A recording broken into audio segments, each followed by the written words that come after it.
진단에서 치료 그리고 간병인 사용까지 준비할 수 있는 알짜 보장 2대 질환 보험 준비 방법 알려드릴 테니까요. 지금 바로 전화를 주시기 바랍니다. 02-6676-0229번, 서울 전화 6676-029번으로 지금 바로 전화를 주시기 바랍니다. 역시 이대정 전문가님, 2대 질환 보험 오늘 설명을 해주실 건데요. 사실 2대 질환에서 제일 무서운 게 후유증이지 않습니까? 그리고 많은 분들이 내가 간병 상태가 되면 어떻게 하나 이런 걱정을 많이 하십니다. 실제로도 그렇죠? 네, 2대 질환 같은 경우에는 이제 보통 진단을 받고 네. 치료가 다 됐을지라도 완치가 되면 정말 좋겠지만 네. 후유증을 남기는 경우가 굉장히 많고 그리고 이제 치료 과정 중에서도 간병인이 필요한 상태가 또 많습니다. 네. 그래서 2대 질환 보험을 준비를 하실 때는 이런 부분까지도 이제 보장이 되게끔 준비를 하시는 것이 네. 조금 더 좀 나중에 혜택을 볼 때는 훨씬 더 유리할 것 같습니다. 네, 이 부분 꼭 집중해서 기억을 해주셨으면 좋겠습니다. 접수된 사연 먼저 볼게요. 끝자리 29님, 어머니께서 뇌출혈로 한참 고생하다 가셨어요. 저도 그에 대한 보장을 준비해야 할 것 같은데 종합적으로 보장이 가능할까요? 하셨습니다.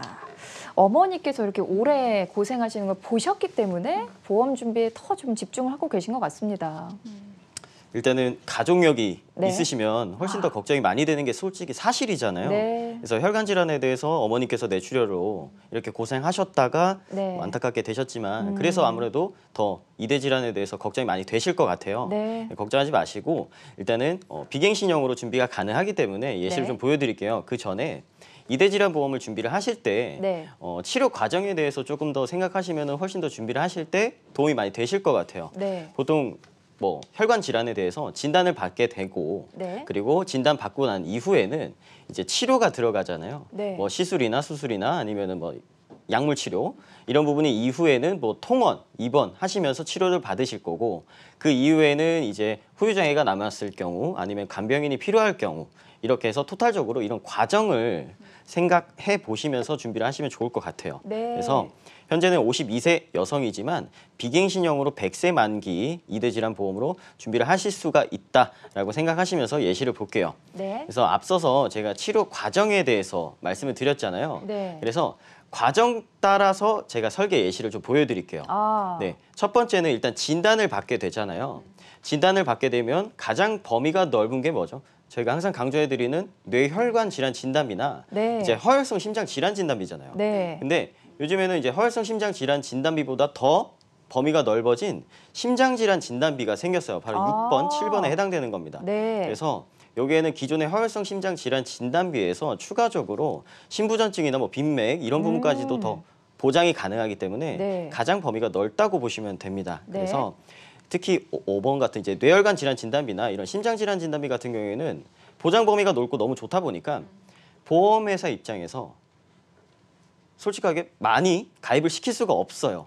그렇기 그렇죠. 때문에 어느 정도 한도가 정해져 있어서 네. 그런 부분을 좀 보완해 줄 수 있는 부분이 바로 이 3번, 4번에 해당되는 걸로 볼 수가 있어요. 네. 네, 심장에 대해서는 7번입니다. 네. 7번에 해당되는데 뇌혈관 질환 진단비에서 부족한 부분을 이렇게 복충 설계로 내가 나중에 2대 질환 진단을 받았을 때 네. 넉넉히 보장을 받을 수 있는 좋은 팁이 될 수 있을 것 같아요. 네. 그리고 진단을 받고 난 이후에는 이제 시술을 하잖아요. 네. 그래서 가장 범위가 넓은 8번, 9번에 해당되는 뇌혈관 질환 수술비랑 심장 질환 수술비 바로 2천만 원까지 보장이 된다는 점인데 네. 진단비 같은 경우에는 한 번 진단을 받고 나면 진단비가 사라지잖아요. 그렇죠. 근데 이제 혈관 질환 같은 경우에는 한 번 진단을 받고 난 이후에 시술을 한 번으로 끝내는 경우보다 한 번 이상으로 하는 경우가 더 많거든요. 네. 그래서 반복적으로 나올 수 있는 가성비 좋은 이런 수술비 특약을 꼭 빼지 말고 네.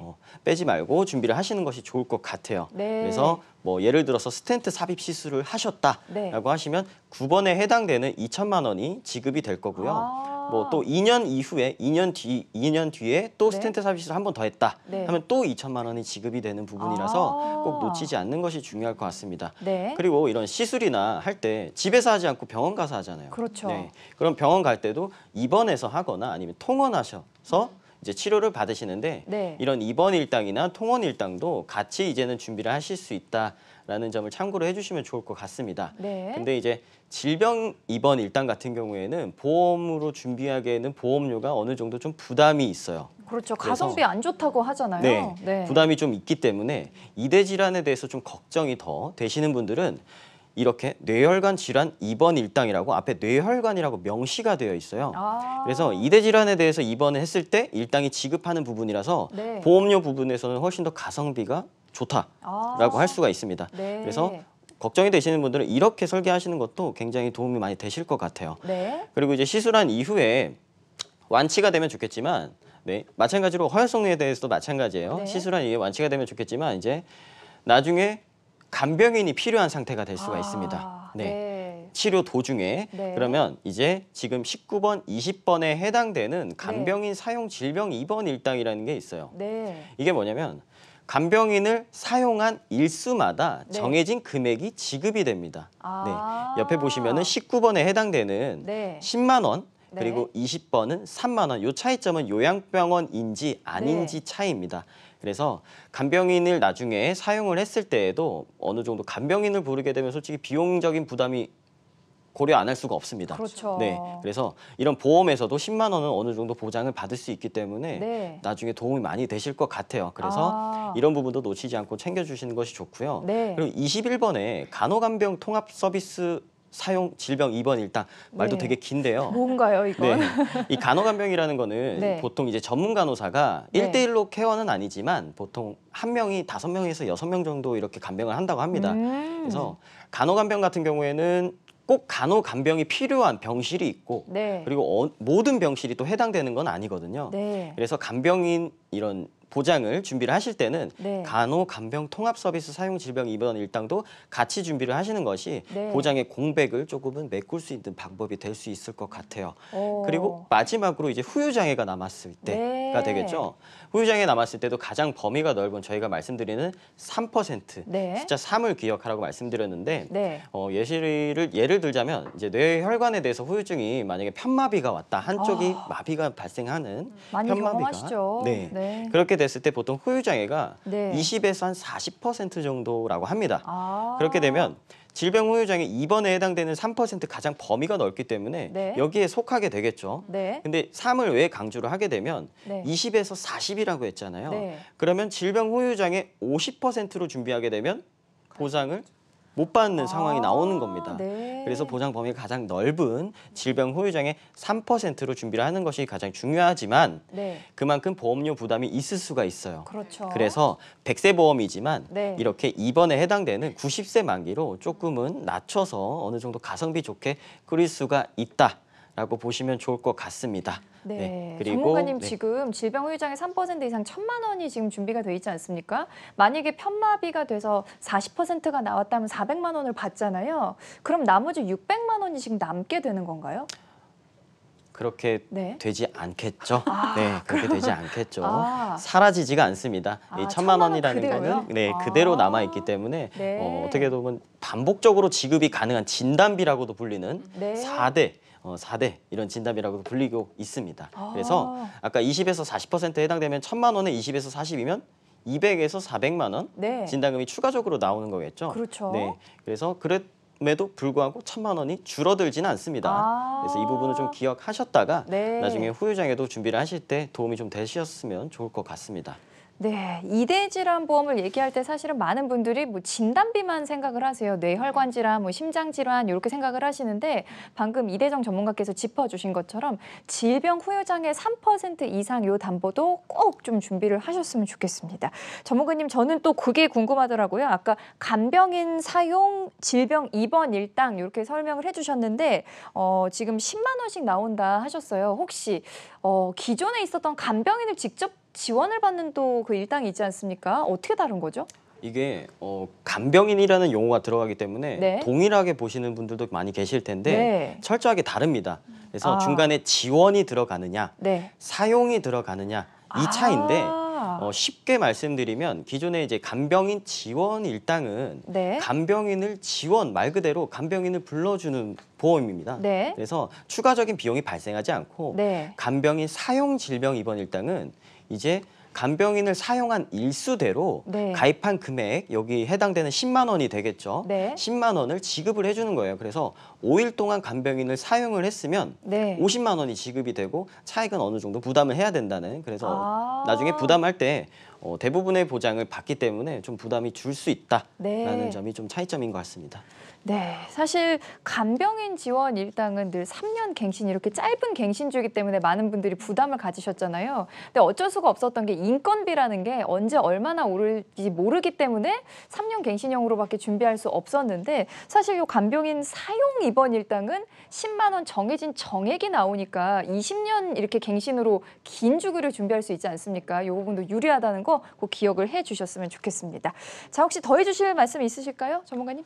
저는 지금 듣고 있으면서도 막 네. 안타깝다라는 생각을 자꾸 했었던 게 최근에 아는 언니가 뇌출혈로 쓰러져서 수술을 하고 현재 재활 치료를 하려고 준비 중이거든요. 네. 그런데 깨어는 났지만 가족을 알아보지 못하고 2~3살 아이처럼 그냥 눈만 껌빡껌빡 거리는 상황이세요. 네. 그런데 재활 치료비와 간병비가 한 달에 700만 원 정도가 들어가는데 그렇게 지금 많이요? 네. 근데 이 치료비가 언제까지 재활이 언제까지 기간을 알 수가 없잖아요. 네. 지금 그래서 그럴 때문에 굉장히 어떤 치료비에 대한 부담이 굉장히 크시고 또 네. 이 선생님은 오늘 뵀는데 이게 실손이 그나마 있어서 실손으로 어느 정도 병원비를 처리를 할 수는 있는데 네. 지금 이 선생님께서 일을 하지 못하시는 거예요. 네. 지금 이제 언니를 봐야 되니까 어느 정도는 봐줘야 되니까 이런 일상생활이 많이 힘들다고 하시더라고요. 그래서 우리가 보험을 가입을 할 때는 이런 상황까지도 준비를 하셔야 되거든요. 네. 근데 좀 전에 말씀하신 것처럼 우리가 진단을 받아야 치료를 하고 수술을 하는 건 맞습니다. 네. 그렇기 때문에 진단비가 보험료가 비싼 거거든요. 네. 근데 그 진단비뿐만 아니라 진단비를 너무 많이 가져가기에는 수술비 부담이 생긴다면 네. 진단비는 한 번 받고 끝나지만 수술비라든가 입원비 같은 경우는 반복해서 받을 수가 있잖아요. 네. 그래서 이런 특약들을 전체적으로 잘 구성을 하시는 게 하나의 팁이지 않을까라는 생각을 해봅니다. 네, 정말 중요한 말씀 해주셨습니다. 계속 저희가 반복해서 말씀드리지만 진단비가 크게 있으면 참 좋겠지만 보험료 부담이 있습니다. 그래서 수술비나 뭐 치료비, 입원비 같은 새로운 특약들로 보완하실 수 있다는 거 기억을 해주시기 바랍니다. 김윤경 전문가님 더해주실 말씀 있으실까요? 네, 지금 진단하고 치료 부분에 대해서 우리 전문가님이 설명해 주셨는데 네. 제안해 주신 예시표에서 예방 차원으로도 받을 수 있는 조영술 검사라든지 그리고 CT라든지 MRI 심장 초음파 이 부분에서 예방 차원에서도 받을 수 있는 항목이 있다라는 거에 네. 좀 더 주의 깊게 봤습니다. 네, 사실 요새 참 보험이 좋아지고 있습니다. 맞아요. 이렇게 진단비, 수술비뿐이 아니라 검사 비용까지 준비할 수 있는 특약이 있으니까 이 부분도 꼭 알차게 챙겨보셨으면 좋겠습니다. 자, 이대정 전문가님 준비 팁 마지막으로 정리를 좀 해주실까요? 네, 준비 팁을 좀 말씀드리기 전에 네. 일단 세상에서 가장 좀 나쁜 질병이라고 생각되는 게 또 이 이대 질환 보험 이대 질환인 것 같아요. 네. 왜 그러냐면 가족들이 기다려줄 시간을 주지 않는 경우가 많거든요. 그렇죠. 네, 준비할 시간을 주지 않기 때문에 네. 갑작스럽게 그렇게 되는 경우가 많아서 네. 특히나 더 중요한 보험이지 않나 싶은데 네. 얼마 전에 이제 또 해외 유명한 축구 선수가 네. 이제 경기 도중에 네. 갑자기 심장 질환으로 쓰러졌거든요. 네. 진짜 불과 얼마 전인데 네. 그렇게 이제 평소에도 운동을 프로 선수가 그럼에도 불구하고 그렇게 혈관 질환이 찾아오니까 나중에 혈관 질환 진단을 받고 나서 네. 비용 때문에 그 적절한 시기를 놓쳐서 정확한 시술이나 좋은 시술을 못 하게 된다면 어떻게 될 거라고 생각하십니까? 정말 진짜? 막막합니다. 네. 네. 그래서 꼭 혈관 질환 진단비 보험을 준비를 하실 때는 이제 가장 첫 번째는 아까 말씀드렸다시피 일단 네. 우선 진단비입니다. 네. 진단비. 뇌혈관에서 가장 진단비가 범위가 넓은 건 뇌혈관 질환 진단비고요. 네. 이제 심장에서 가장 범위가 넓은 거는 이제 지금은 심장 질환 진단비가 되겠죠. 네. 그래서 이 진단비를 가장 먼저 준비를 하시는 것이 팁의 첫 번째가 되겠고요. 네. 그리고 진단비는 일회성으로 사라지기 때문에 그 이후에 치료인 수술비까지 수술비나 이제 입원이나 통원 일당까지도 꼭 준비를 해주시는 것이 준비 팁 두 번째가 될 것 같습니다. 네. 그리고 이제 마지막으로 말씀드리고 싶은 거는 이대 질환 같은 경우에는 한 번에 치료되는 경우도 있지만 이제 후유 장애가 남거나 치료 과정 도중에 간병인이 필요한 상황이 발생하는 경우도 많습니다. 네. 그래서 이렇게 후유 장애와 간병인까지도 비용을 조금 절약할 수 있게끔 보험에서도 준비가 가능하기 때문에 알짜 보장 이대 질환 보험을 준비를 하실 때 이 세 가지를 꼭 지켜주는 것이 어떻게 보면은 조금 더 유리한 보장을 준비하실 수 있을 것 같습니다. 네, 알짜 보장 이대 질환 보험 준비 팁까지 짚어주셨습니다. 요 뇌와 심장 관련 질환은 후유증이 크게 남는다는 정말 큰 단점이 있습니다. 그래서 치료비도 많이 드는 게 사실이거든요. 미리미리 보험 준비하셔야 합니다. 저희 방송 함께 하시면서 여러분에게 필요한 요 이대 질환 보험은 어떻게 설계해야 하는지 그 방법 찾아보시고요. 지금 바로 전화를 주시기 바랍니다. 무료 전화 열려 있습니다. 02-6676-0229번, 서울 전화 6676-0229번으로 전화 주시고요. 문자로도 신청하실 수 있습니다. 샵 8181, 샵 8181 누르시고 문자창에 이대 질환 보험 또는 뇌, 심장 이렇게만 적어서 전송을 해주시면 되겠습니다.